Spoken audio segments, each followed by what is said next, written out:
살롬. 네. 지난 한 주간도 평강하셨습니까? 살롬이라고 인사는 했지만은 세상과 우리 마음은 그리 살롬이지만은 아닌 것 같습니다. 살롬이라는 말은 히브리어로 평화를 의미하는 단어로 이스라엘 사람들에게는 일상적인 인사말로 사용합니다. 우리말로 표현하면 안녕이라는 과 같은 의미로 사용되고 있죠. 그래서 이스라엘 사람들도 이렇게 만날 때 안녕하세요, 헤어질 때 안녕히 가세요라는 의미로 살롬이라고 말을 씁니다. 그러나 원래 성경적인 의미는 그런 의미라기보다는 단순한 인사말 이상의 깊은 의미와 가치를 가지고 있는 단어입니다. 살롬은 외적인 평화뿐만 아니라 이 우리 내면의 평강, 사회적 정의, 하나님의 창조 질서, 그리고 인간 세계와 자연 세계의 조화 등을 포함하는 이 복합적인 개념을 가지고 있습니다. 그래서 우리 신앙인들은 하나님의 평화와 은혜가 사람들, 개인과 사회 전체에 임하기를 기원하는 의미, 축복의 의미로서 살롬이라고 인사합니다. 구약 성경을 보면 제사장들이 하나님의 은혜와 축복이 임하기를 기원하면서 살롬을 외치는 장면들이 나옵니다. 요즘 세상은 밤새 안녕이라는 말이 나올 정도로 어수선합니다.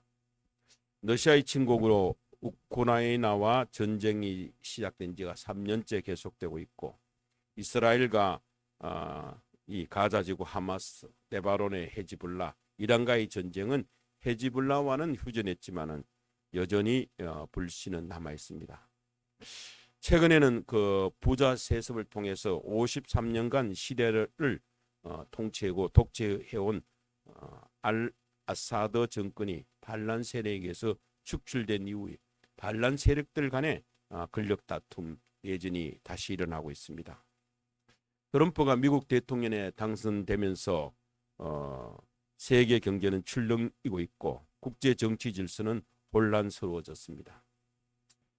이런 와중에 우리나라는 정치적인 분열이 심해서 민주적인 상권 분립이 제대로 지켜지지 않고 법은 제멋대로 이고 재판은 여론에 휘둘리고 힘 있는 자 위주로 구분 판결이 많아졌습니다. 법이 도덕적 기준에 부합하지 못하기 때문에 사적 제재가 오히려 열광을 받고 있기도 합니다. 국회에서는 악법이 제정되고 탄핵이 난무하는 무질서 무정부 상태가 되어버렸습니다.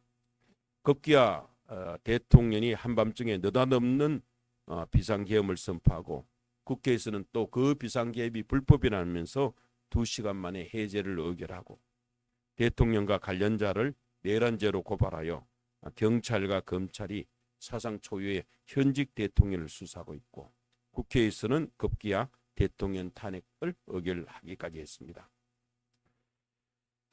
요 며칠 사이에서 국가 이 안보를 담당하고 있는 여러 그 장성들이나 관계자들이 국회에서 국가 비밀들이, 안보 기밀들이 생중계되기도 하고, 장군들이 자기들의 살기의 혈안에 대해서 군의 사기와 통제력을 무너뜨리는 현상을 우리는 매일 보고 있습니다.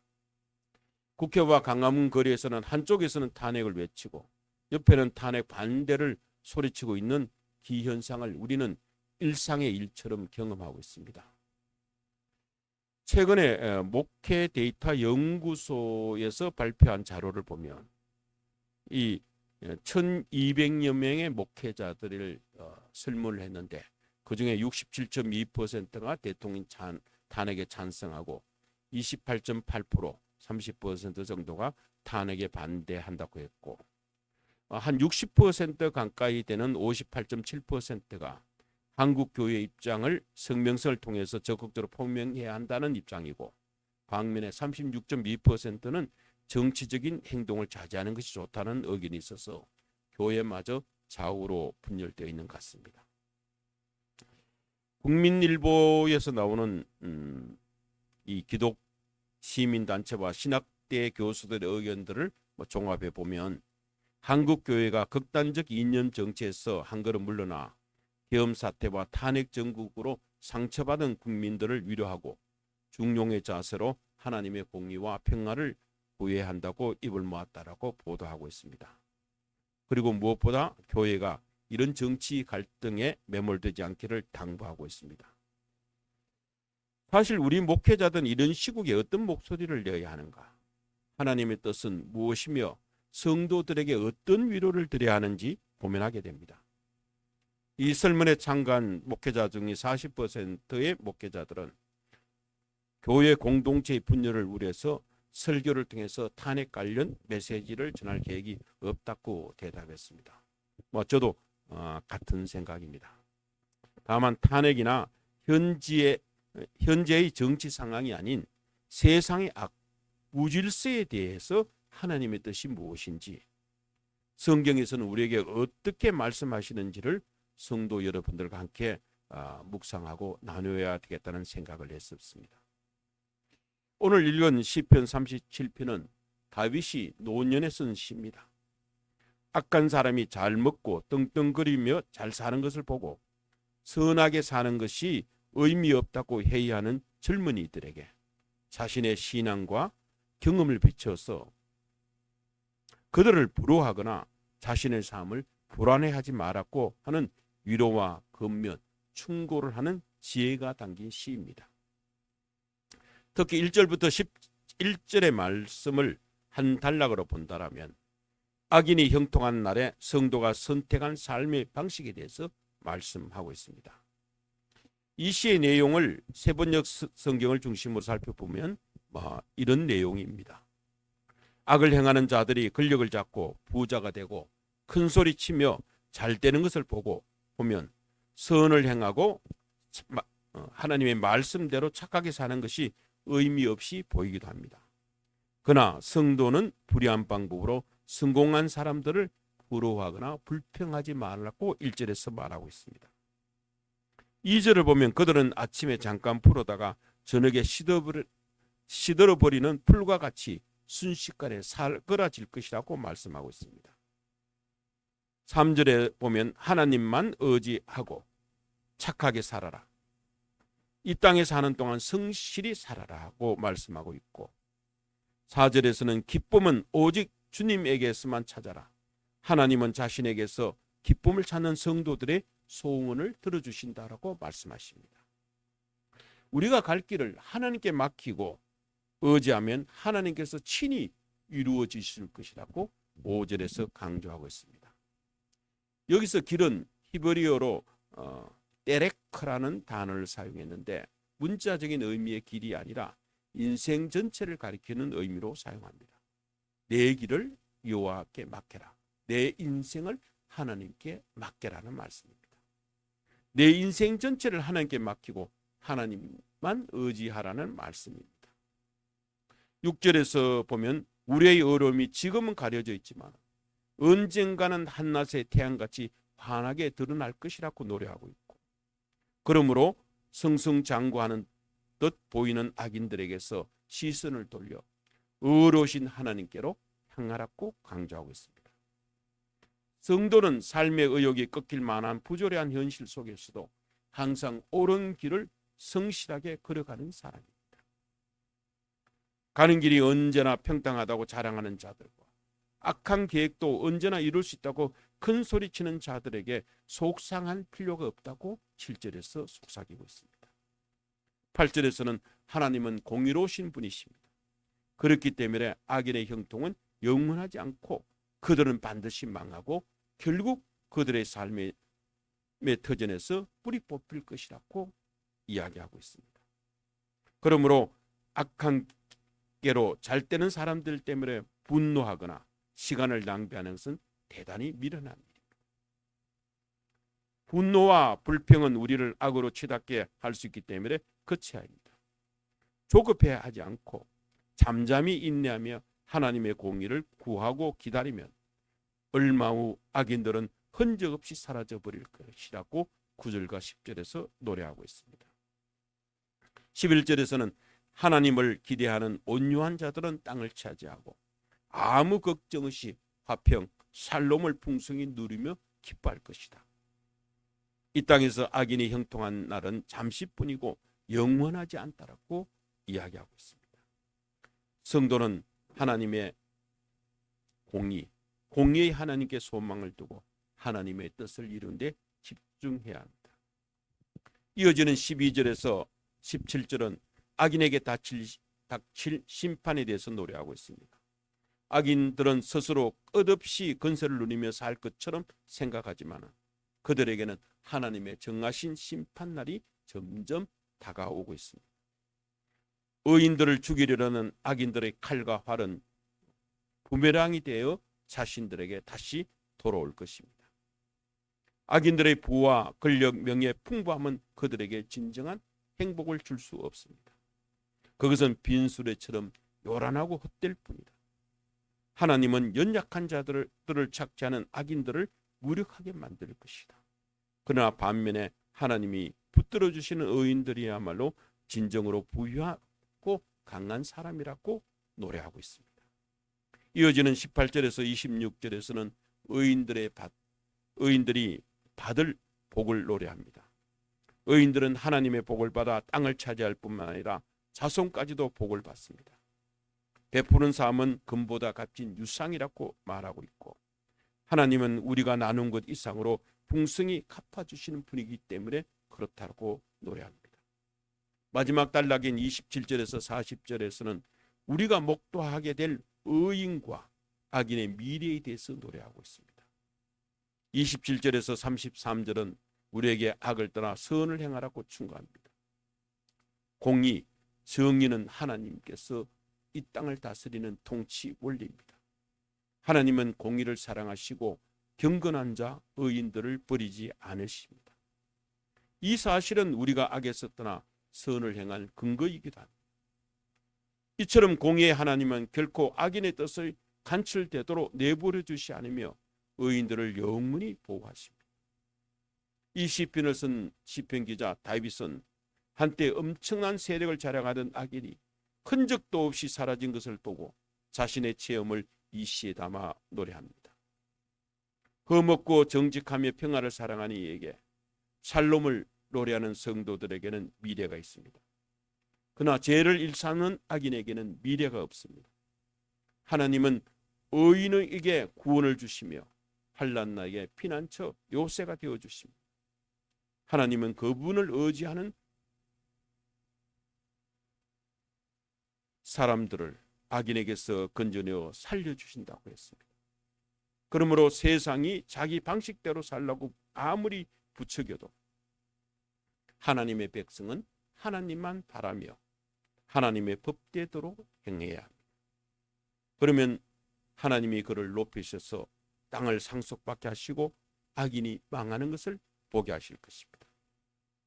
그러므로 우리 하나님의 백성은 상황이 어려울수록 하나님께 소망을 두고 더욱 하나님을 의지해야 합니다. 시국이 어지럽고 세상이 소란스럽고 악한 자들이 득세하고 날뛴다 해도 우리 성도들은 하나님께 모든 것을 맡기고 사는 삶을 살아야 합니다.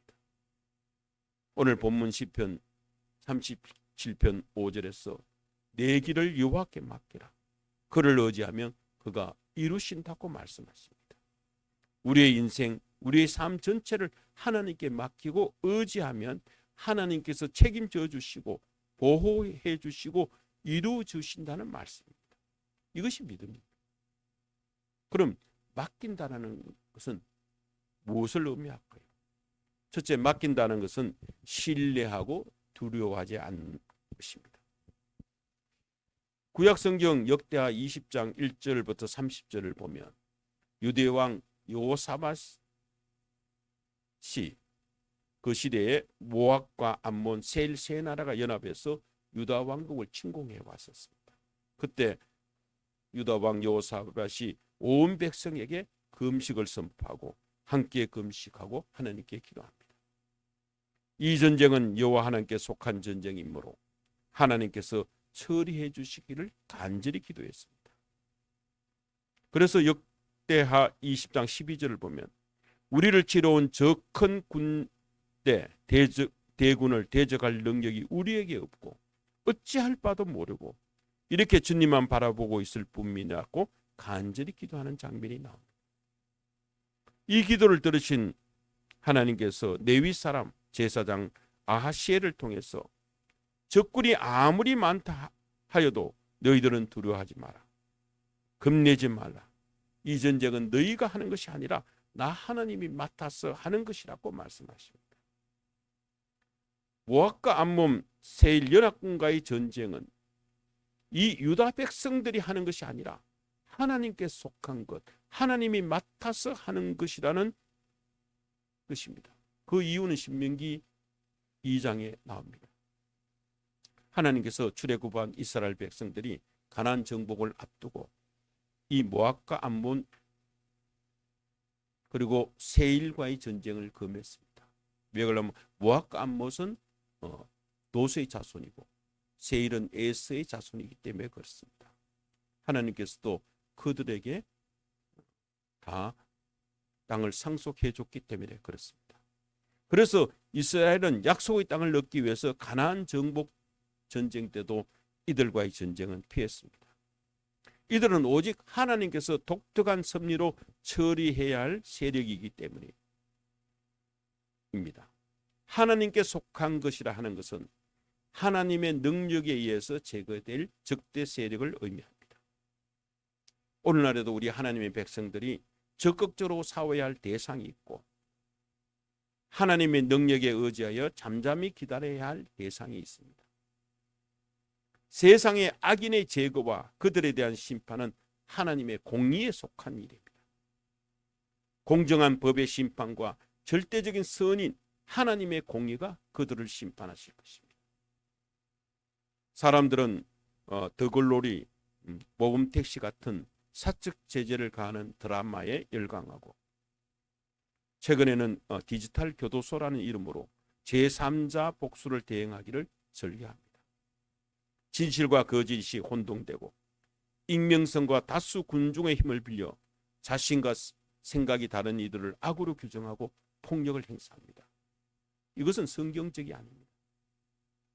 다시 역대하 20장 20절을 보면 여호사밧은 백성들 앞에 너희는 너희 하나님 여호와를 신뢰하라.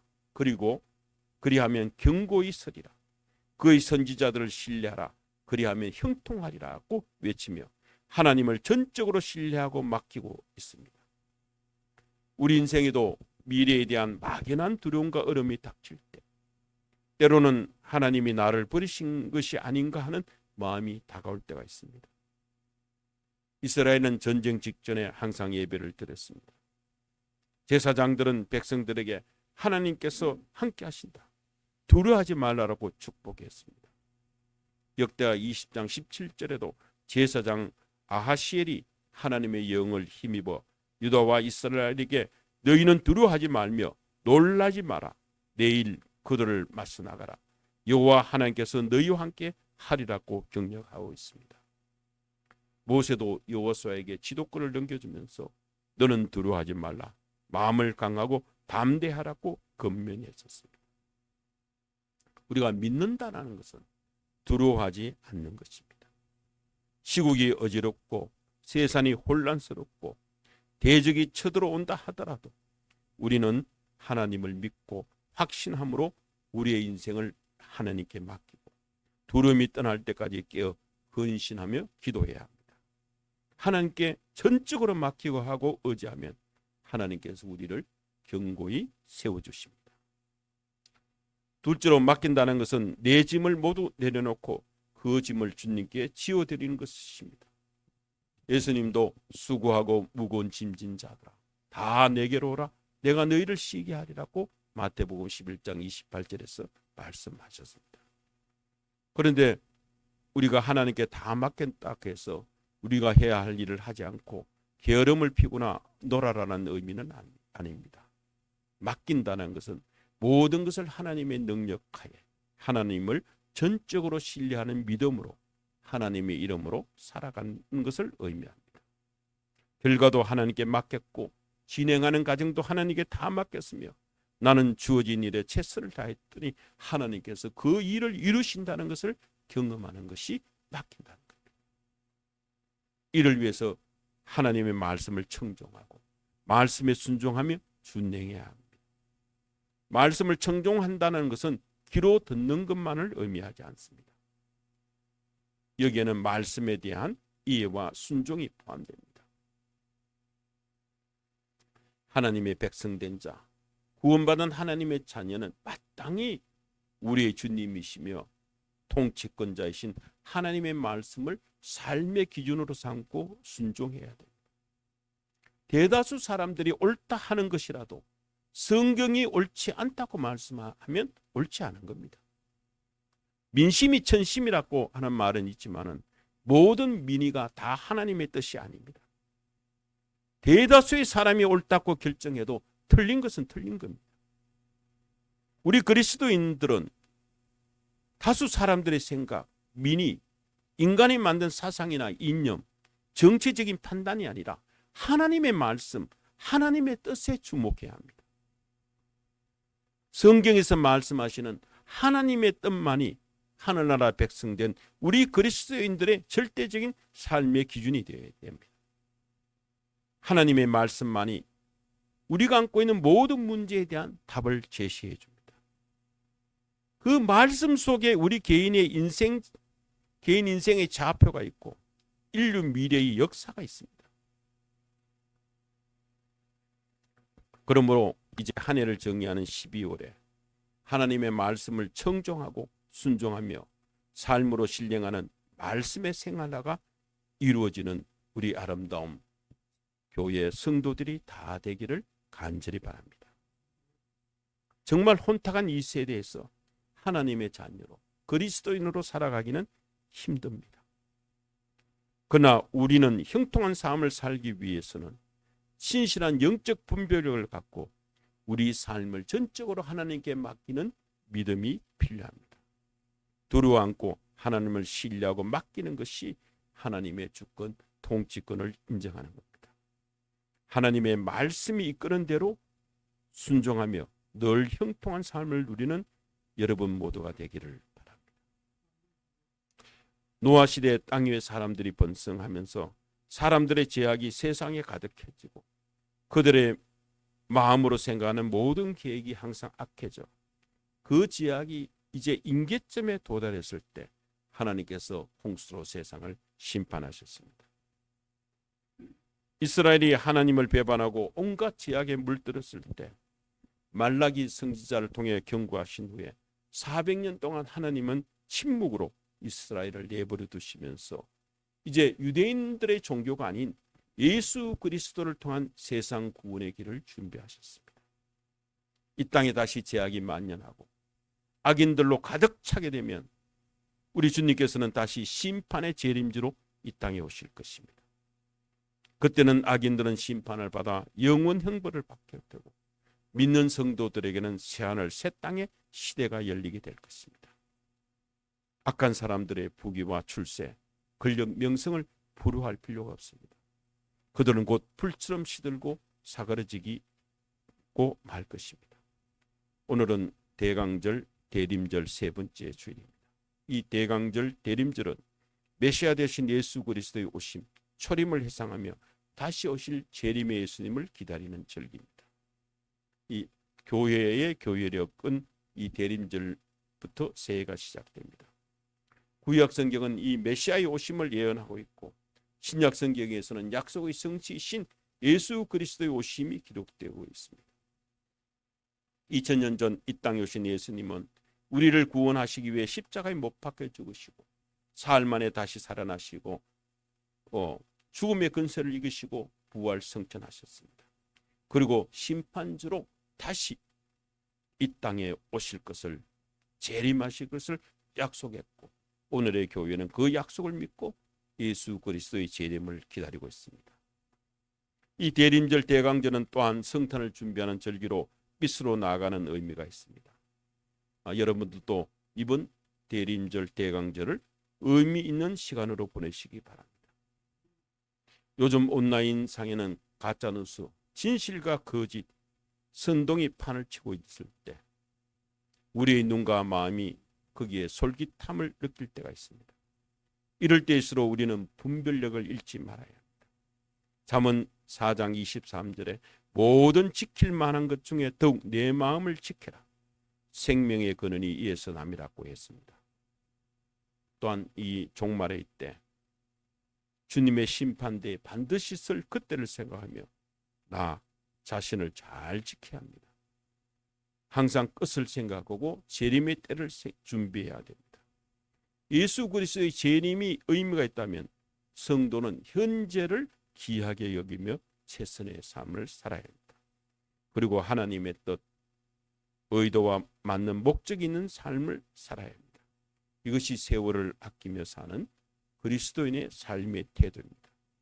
분명한 목적과 목표가 없다면 우리는 게으름과 무의미하게 시간이 속히 흘러가 버리고 말 겁니다. 세상의 달력으로 이제 금년 2024년이 보름 15일밖에 남지 않았습니다. 세월이 시간이 참으로 참 빨리 지나가는 것 같습니다.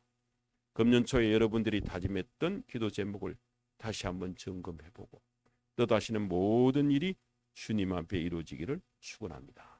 아멘. 함께 기도하겠습니다.